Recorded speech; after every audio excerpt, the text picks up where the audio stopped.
This summer, my family took a road trip, and part of the reason that we took this road trip was to look at opportunities to move for a couple of reasons. One, about a year ago, my dad was diagnosed with dementia. He's doing well. It's still in the early stages, and that is really his story to tell. So I'm not going to say anything more about that, except that that's part of the reason that we're looking at moving out of California. So on this trip, we're looking at relocating. Another reason is we're just kind of done with the whole Southern California, LA busyness, indebtedness that we've got going on here. And so we took this road trip looking at job opportunities, just thinking about interviewing and that normal kind of thing. And during this road trip, my cousin introduced me to the idea of the gentleman farmer. And being the smart aleck that I am, I was like, so you mean like wearing waistcoats and... No. What it means is you're not a huge commercial farm marketing to stores, but you're also bigger than a hobby farm. You're a farm big enough to support the needs of your family. And so I started thinking about that, and I'm not a farm girl at all. And I know some of you are thinking, but I just saw pictures of you at your parents' farm.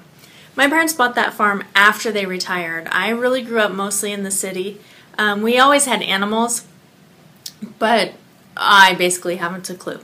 And so I got to thinking, what could we do if we could get together enough money and get a place for cash and have no mortgage? Could we learn enough farming, start enough farm-based business, home-based business to support our needs and no longer have to go clock in somewhere and earn a paycheck? And it's really this wild, crazy idea for us because I have no talent in that kind of thing.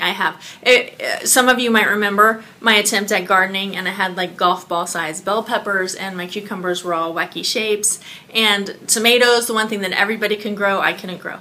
So I'm thinking about this, and we don't really have the knowledge that's needed to do this kind of thing. However, I have not yet been able to kill my lavender plants, and so I was thinking perhaps I could have a lavender field with some beehives and maybe a goat or two, because they're pretty hardy animals. And then I could make all kinds of neat products like goat's milk soap with lavender in it, or oatmeal in it, or sell honey and all of this. So that's kind of the plan. We are going to, for the next 6 months, scrape together every penny we can find, empty out every savings account, look under couches, garage sales, fundraising, whatever we can do, get together cash, move out of the city. And the house we're in right now has no equity. So we're talking small. We're going to move out of the city, buy a farm, and make a go of it. So Chris is looking at home-based businesses that he can do. I kind of told you what mine are. And we don't have money. We have no cash. We have no clue. And that's about it. But what I do have, I have this journal. This Always Do What You're Afraid to Do journal, where I've started kind of putting down ideas, and I'm gathering up little scrapbook pictures of stuff we can make with lavender. And I'm going to learn how to harvest my lavender. I have some lavender bushes outside. And I'm going to make a go of it. And then I have these pictures of houses that are for sale in the area that we're looking, and I have this plastered all over the house in every room.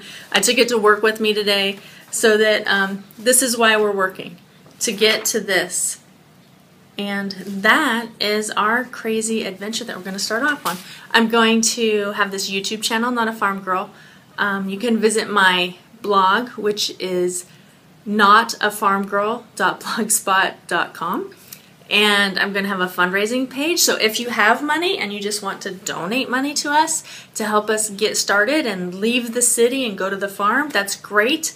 I don't know what that page is. We'll have to add a link to it later. I'm sure my husband can help with that. And my husband's going to start a YouTube channel where he talks about his reasons for wanting to leave the city and his talents and his business and so forth. So like us, share us, spread the word, please. And Valerie Markin and Krista LaForette, if you guys have watched to this point, Valerie, because you kind of inspired the idea, and Krista, because you guessed it on Facebook. So if you guys got to this point, then my first batch of whatever lavender product I make, be it soap or lotion or candles or who knows, you guys each get a free one. So make sure you comment and tell me that you saw the post so that I can get that out to you. That's it. Keep watching us, and I am not a farm girl.